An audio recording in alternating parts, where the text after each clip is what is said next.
Speaking of fingerprints, UHANS has placed the fingerprint scanner on the back, which I found to be pretty responsive. On the front there are no physical buttons to save more space for the screen, which is where you'll find the back, home and menu keys.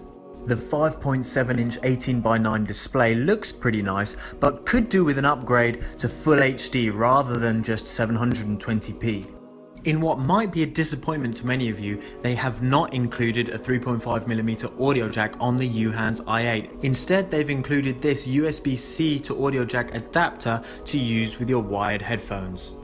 The UHANS i8 has a MediaTek 6750T processor, a Mali T860 GPU, 4GB of RAM and 64GB of internal storage, although this is also extendable with an SD card.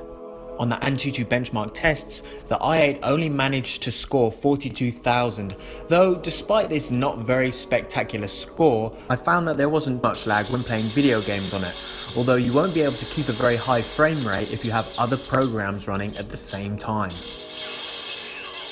There's an 8MP front camera, and the camera app on the phone already has some beauty features built into it if you're into that sort of thing.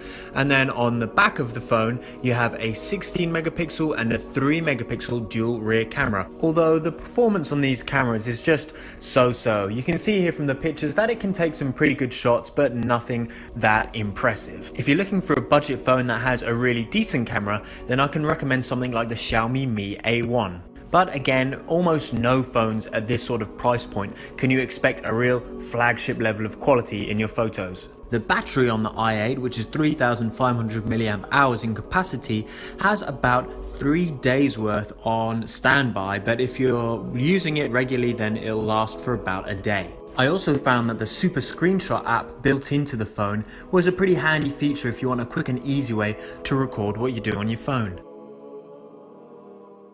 Well, if you'd like to go ahead and buy the UHANS i8, then just check out the link in the description.